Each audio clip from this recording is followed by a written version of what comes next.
ओम श्री अनंत कोटि ब्रह्मांड नायक राजाधिराज योगीराज पार ब्रह्म श्री सच्चिदानंद समर सद्गुरु साईनाथ महाराज आपकी जय हो। हे गुरुदेव, हे बाबा, आज श्री साईं सचरित्र का अध्याय 14 जिसका पठन होने जा रहा है। हे सद्गुरु, कृपा कर अपना आशीर्वाद दे कि जो भी भक्त इसका श्रवण करेगा उसे पुण्य लाभ मिले और उसके चित्त में उतरे। आइए अब शुरू करते हैं श्री साईं सचरित्र का अध्याय 14। नांदेड़ के रतन जी वाडिया, संत मौला साहेब, दक्षिणा मीमांसा, गणपतराव बोडस, श्रीमती तरखड़, दक्षिणा का मर्म। आइए अब जानते इस अध्याय 14 का पहला सार। श्री साईं बाबा के वचनों और कृपा द्वारा किस प्रकार असाध्य रोग भी निर्मूल हो गए, इसका वर्णन पिछले अध्याय में किया जा चुका है। अब बाबा ने किस प्रकार रतन जी वाडिया को अनुग्रहित किया तथा किस प्रकार उन्हें पुत्र रत्न की प्राप्ति हुई, इसका वर्णन इस अध्याय में होगा। इस संत की जीवनी सर्व प्रकार से प्राकृतिक और मधुर है। उनके अन्य कार्य भी जैसे भोजन, चलना फिरना तथा स्वाभाविक अमृतोपदेश बड़े ही मधुर हैं। वे आनंद के अवतार हैं। इस परमानंद का उन्होंने अपने भक्तों को भी रसास्वादन कराया और इसीलिए उन्हें चिर स्मृति बनी रही। भिन्न भिन्न प्रकार के कर्म और कर्तव्यों की अनेक कथाएं भक्तों को उनके द्वारा प्राप्त हुई, जिससे वे सत्व मार्ग का अवलंबन कर सके। बाबा की सदैव यही इच्छा थी कि लोग संसार में सुखी जीवन व्यतीत करें और वे सदैव जागरूक रहकर अपने जीवन का परम लक्ष्य आत्मानुभूति यानी ईश्वर दर्शन अवश्य प्राप्त करें। पिछले जन्मों के शुभ कर्मों के फलस्वरूप ही यह देह प्राप्त हुई है और उसकी सार्थकता तभी है जब उसकी सहायता से हम इस जीवन में भक्ति और मोक्ष प्राप्त कर सकें। हमें अपने अंत और जीवन के लक्ष्य के हेतु सदैव सावधान तथा तत्पर रहना चाहिए। यदि तुम नित्य श्री साईं की लीलाओं का श्रवण करोगे तो तुम्हें उनका सदैव दर्शन होता रहेगा। दिन रात उनका हृदय में स्मरण करते रहो। इस प्रकार आचरण करने से मन की चंचलता शीघ्र नष्ट हो जाएगी। यदि इसका निरंतर अभ्यास किया गया तो तुम्हें चैतन्य घन से अभिन्नता प्राप्त हो जाएगी। नांदेड़ के रतन जी। अब हम इस अध्याय की मूल कथा का वर्णन करते हैं। नांदेड़ यानी निजाम रियासत में रतन जी शाहपुर जी वाडिया नामक एक प्रसिद्ध व्यापारी रहते थे। उन्होंने व्यापार में यथेष्ट धनराशि संग्रह कर ली थी। उनके पास अतुलनीय संपत्ति, खेत और चरोहर तथा कई प्रकार के पशु, घोड़े, गधे, खच्चर आदि और गाड़ियां भी थी। वे अत्यंत भाग्यशाली थे। यद्यपि बाह्य दृष्टि से वे अधिक सुखी और संतुष्ट प्रतीत होते थे, परंतु यथार्थ में वे वैसे न थे। विधाता की रचना कुछ ऐसी विचित्र है कि इस संसार में पूर्ण सुखी कोई नहीं और धनाढ्य रतन जी भी इसके अपवाद न थे। वे परोपकारी तथा दानशील थे। वे दीनों को भोजन और वस्त्र वितरण करते तथा सभी लोगों की अनेक प्रकार से सहायता किया करते थे। उन्हें लोग अत्यंत सुखी समझते थे, किंतु दीर्घ काल तक संतान न होने के कारण उनके हृदय में संताप अधिक था। जिस प्रकार प्रेम तथा भक्ति रहित कीर्तन, वाद्य रहित संगीत, यज्ञोपवित रहित ब्राह्मण, व्यवहारिक ज्ञान रहित कलाकार, पश्चाताप रहित तीर्थ यात्रा और कंठमाला यानी मंगलसूत्र रहित अलंकार उत्तम प्रतीत नहीं होते, उसी प्रकार संतान रहित गृहस्थ का घर भी सूना ही रहता है। रतन जी सदैव इस चिंता में निमग्न रहते थे।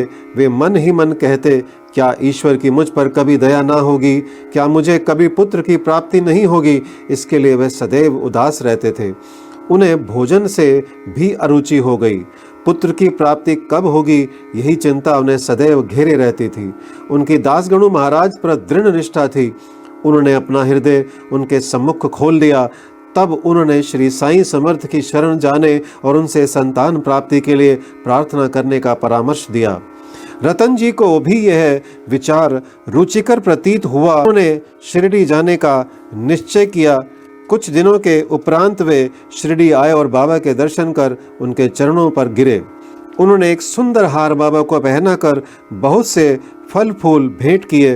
तत्पश्चात आदर सहित बाबा के पास बैठकर इस प्रकार प्रार्थना करने लगे, अनेक आपत्तिग्रस्त लोग आपके पास आते हैं और आप उनके कष्ट तुरंत दूर कर देते हैं। यही कीर्ति सुनकर मैं भी बड़ी आशा से आपके श्री चरणों में आया हूँ। मुझे बड़ा भरोसा हो गया है, कृपया मुझे निराश ना कीजिए। श्री साईं बाबा ने उनसे 5 रुपये दक्षिणा मांगी, जो वे देना ही चाहते थे, परंतु बाबा ने पुनः कहा, मुझे तुमसे 3 रुपये 14 आने पहले ही प्राप्त हो चुके हैं, इसलिए केवल शेष रुपये ही दो। यह सुनकर रतन जी असमंजस में पड़ गए। बाबा के कथन का अभिप्राय उनकी समझ में न आया। वे सोचने लगे कि यह शिरडी आने का मेरा प्रथम ही अवसर है और यह बड़े आश्चर्य की बात है कि 3 रुपये 14 आने पहले ही प्राप्त हो चुके हैं। वह यह पहेली हल ना कर सके। वे बाबा के चरणों के पास ही बैठे रहे तथा उन्हें शेष दक्षिणा अर्पित कर दी। उन्होंने अपने आगमन का हेतु बतलाया और पुत्र प्राप्ति की प्रार्थना की। बाबा को दया आ गई। वे बोले, चिंता त्याग दो, अब तुम्हारे दुर्दिन समाप्त हो गए हैं। इसके बाद बाबा ने ऊदी देकर अपना वरद हस्त उनके मस्तक पर रख कर कहा, अल्लाह तुम्हारी इच्छा पूरी करेगा। बाबा की अनुमति प्राप्त कर रतन जी नांदेड़ लौट आए और शिरडी में जो कुछ भी हुआ उसे दासगणों को सुनाया। रतन जी ने कहा, सब कार्य ठीक ही रहा। बाबा के शुभ दर्शन हुए, उनका आशीर्वाद और प्रसाद भी प्राप्त हुआ, परंतु वहाँ की एक बात समझ में ना आई। वहाँ पर बाबा ने कहा था कि मुझे 3 रुपये 14 आने पहले ही प्राप्त हो चुके हैं। कृपया समझाइए कि इसका अर्थ क्या है। इससे पूर्व मैं शिरडी कभी नहीं गया, फिर बाबा को वे रुपये कैसे प्राप्त हो गए जिसका उन्होंने उल्लेख किया। दासगणों के लिए भी यह एक पहेली ही थी। बहुत दिनों तक वे इस पर विचार करते रहे। कई दिनों के पश्चात उन्हें स्मरण हुआ कि कुछ दिन पहले रतन जी ने एक यवन संत मौला साहेब को अपने घर आतिथ्य के लिए निमंत्रित किया था तथा इसके निमित्त उन्होंने कुछ धन व्यय किया था। मौला साहेब नांदेड़ के एक प्रसिद्ध संत थे जो कुली का काम किया करते थे। जब रतन जी ने शिरडी जाने का निश्चय किया था, उसके कुछ दिन पूर्व ही मौला साहेब अनायास ही रतन जी के घर आए। रतन जी उनसे अच्छी तरह परिचित थे तथा उनसे प्रेम करते थे, इसलिए उनके सत्कार में उन्होंने एक छोटे से जलपान की व्यवस्था भी की थी। दासगणों ने रतन जी से आतिथ्य के खर्च की सूची मांगी और यह जानकर सबको आश्चर्य हुआ कि खर्चा ठीक 3 रुपये 14 आने ही हुआ था, ना इससे कम था और ना ही अधिक। इस सबको बाबा की त्रिकालज्ञता विदित हो गई। यद्यपि वे शिरडी में विराजमान थे, परंतु शिरडी के बाहर क्या हो रहा है इसका उन्हें पूरा ज्ञान था। यथार्थ में बाबा भूत, भविष्यत और वर्तमान के पूर्ण ज्ञाता और प्रत्येक आत्मा तथा हृदय के साथ संबंध थे। अन्यथा मौला साहेब के स्वागतार्थ खर्च की गई रकम बाबा को कैसे विदित हो सकती थी। रतन जी इस उत्तर से संतुष्ट हो गए और उनकी साईं चरणों में प्रगाढ़ प्रीति हो गई। उपयुक्त समय पर उनके यहाँ एक पुत्र का जन्म हुआ जिससे उनके हर्ष का पारावार न रहा। कहते हैं कि उनके यहाँ 12 संतानें हुई, जिनमें से केवल 4 शेष रही। इस अध्याय के नीचे लिखा है कि बाबा ने राव बहादुर हरि विनायक साठे को उनकी पहली पत्नी की मृत्यु के पश्चात दूसरा ब्याह करने पर पुत्र रत्न की प्राप्ति बतलाई। राव बहादुर साठे ने द्वितीय विवाह किया। प्रथम 2 कन्याएं हुई जिससे वे बड़े निराश हुए, परंतु तृतीय बार पुत्र प्राप्त हुआ। इस तरह बाबा के वचन सत्य निकले और वे संतुष्ट हो गए। आगे जानते हैं दक्षिणा मीमांसा। दक्षिणा के संबंध में कुछ अन्य बातों का निरूपण कर हम यह अध्याय समाप्त करेंगे। यह तो विदित ही है कि जो लोग बाबा के दर्शन को आते थे उनसे बाबा दक्षिणा लिया करते थे। यहाँ किसी को भी शंका उत्पन्न हो सकती है कि जब बाबा फकीर और पूर्ण विरक्त थे तो क्या उनका इस प्रकार दक्षिणा ग्रहण करना और कांचन को महत्व देना उचित था। अब इस प्रश्न पर हम विस्तृत रूप से विचार करेंगे। बहुत काल तक बाबा भक्तों से कुछ भी स्वीकार नहीं करते थे। वे जली हुई दिया सलाइयाँ एकत्रित कर अपनी जेब में भर लेते थे, चाहे भक्त हो या और कोई। वे कभी किसी से कुछ भी नहीं मांगते थे। यदि किसी ने उनके सामने एक पैसा रख दिया तो वे उसे स्वीकार करके उससे तंबाकू अथवा तेल आदि खरीद लिया करते थे। वे प्राय बीड़ी या चिलम पिया करते थे। कुछ लोगों ने सोचा कि बिना कुछ भेंट किए संतों का दर्शन उचित नहीं है, इसलिए वे बाबा के सामने पैसे रखने लगे। यदि एक पैसा होता तो वे उसे जेब में रख लेते, और यदि 2 पैसे हुए तो तुरंत उसमें से एक पैसा वापस कर देते थे। जब बाबा की कीर्ति दूर दूर तक फैली और लोगों के झुंड बाबा के दर्शनार्थ आने लगे, तब बाबा ने उनसे दक्षिणा लेना आरंभ कर दिया। श्रुति कहती है कि स्वर्ण मुद्रा के अभाव में भागवत पूजन भी अपूर्ण है। अतः जब ईश्वर पूजन में मुद्रा आवश्यक है तो फिर संत पूजन में क्यों ना हो। इसलिए शास्त्रों में कहा गया है कि ईश्वर, राजा, संत या गुरु के दर्शन अपनी सामर्थ्य अनुसार बिना कुछ अर्पण किए कभी ना करना चाहिए। उन्हें क्या भेंट दी जाए, अधिकतर मुद्रा या धन, इस संबंध में उपनिषदों में वर्णित नियमों का अवलोकन करें। बृहदारण्यक उपनिषद में बताया गया है कि दक्ष प्रजापति ने देवता, मनुष्य और राक्षसों के सामने एक अक्षर द का उच्चारण किया। देवताओं ने इसका अर्थ लगाया कि उन्हें दम अर्थात आत्मनियंत्रण का अभ्यास करना चाहिए। मनुष्यों ने समझा कि उन्हें दान का अभ्यास करना चाहिए, तथा राक्षसों ने सोचा कि हमें दया का अभ्यास करना चाहिए। मनुष्यों को दान की सलाह दी गई। तैत्तिरीय उपनिषद में दान व अन्य सत्व गुणों को अभ्यास में लाने की बात कही गई है। दान के संबंध में लिखा है, विश्वास पूर्वक दान करो, उसके बिना दान व्यर्थ है। उदार हृदय तथा विनम्र बनकर आदर और सहानुभूति पूर्वक दान करो। भक्तों को कांचन त्याग का पाठ पढ़ाने तथा उनकी आसक्ति दूर करने और चित्त शुद्ध कराने के लिए ही बाबा सबसे दक्षिणा लिया करते थे। परंतु उनकी एक विशेषता भी थी। बाबा कहा करते थे, जो कुछ भी मैं स्वीकार करता हूँ मुझे उससे 100 गुना से अधिक वापस करना पड़ता है। इसके अनेक प्रमाण हैं। आइए एक घटना पढ़ते हैं। श्री गणपत राव बोडस, प्रसिद्ध कलाकार, अपनी आत्मकथा में लिखते हैं कि बाबा के बार बार आग्रह करने पर उन्होंने अपने रुपयों की थैली उनके सामने उड़ेल दी।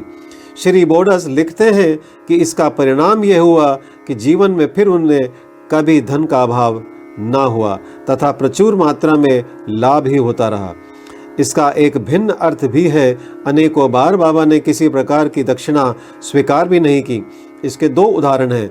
बाबा ने प्रोफेसर C.K. नार्के से 15 रुपए दक्षिणा मांगी। वे प्रत्युत्तर में बोले कि मेरे पास तो 1 पाई नहीं है। तब बाबा ने कहा कि मैं जानता हूँ तुम्हारे पास कोई द्रव्य नहीं है, परंतु तुम योग वशिष्ठ का अध्ययन तो करते हो, उसमें से ही दक्षिणा दो। यहाँ दक्षिणा का अर्थ है पुस्तक से शिक्षा ग्रहण कर हृदयंगम करना, जो कि बाबा का निवास स्थान है। आइए दूसरी घटना जानते हैं। एक दूसरी घटना में उन्होंने एक महिला श्रीमती R.A. तरखड़ से 6 रुपए दक्षिणा मांगी। महिला बहुत दुखी हुई क्योंकि उनके पास देने को कुछ भी ना था। उनके पति ने उन्हें समझाया कि बाबा का अर्थ तो 6 रुपयों से ही है, जिन्हें बाबा को समर्पित कर देना चाहिए। बाबा इस अर्थ से सहमत हो गए। यह ध्यान देने योग्य है कि बाबा के पास दक्षिणा के रूप में बहुत सा द्रव्य एकत्रित हो जाता था। सब द्रव्य वे उसी दिन व्यय कर देते थे और दूसरे दिन फिर सदैव की भांति निर्धन बन जाते थे।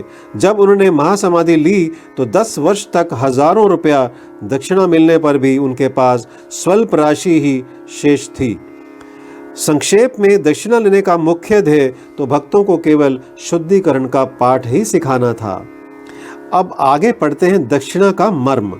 ठाणे के श्री B.V. देव, सेवानिवृत्त प्रांत मामलतदार, जो बाबा के परम भक्त थे, इन्होंने इस विषय पर एक लेख यानी साईं लीला पत्रिका भाग 7 पृष्ठ संख्या 623 अन्य विषयों सहित प्रकाशित किया है, जो निम्न प्रकार है।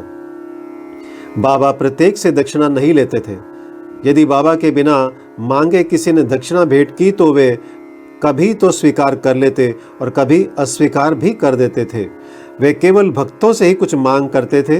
उन्होंने उन लोगों से कभी कुछ ना मांगा जो सोचते थे कि बाबा के मांगने पर ही दक्षिणा देंगे।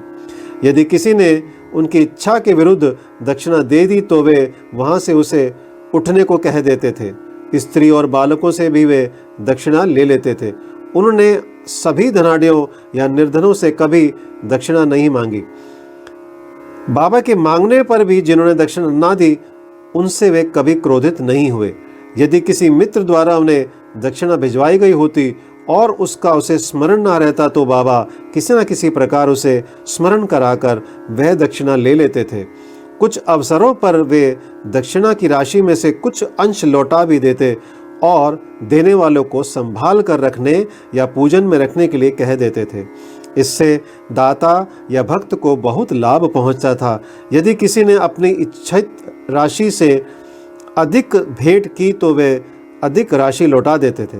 किसी से तो वे उसकी इच्छित राशि से भी अधिक मांग कर बैठते थे, और यदि उसके पास नहीं होती तो दूसरे से उधार लेने या दूसरे से मांगने को भी कह देते थे। किसी से तो दिन में 3-4 बार दक्षिणा मांगा करते थे। दक्षिणा में एकत्रित राशि में से बाबा अपने लिए बहुत थोड़ा खर्च किया करते थे, जैसे चिलम पीने की तंबाकू और धूरी के लिए लकड़ियां मोल लेने के लिए आदि। शेष अन्य व्यक्तियों को विभिन्न राशियों में भिक्षा स्वरूप दे देते थे।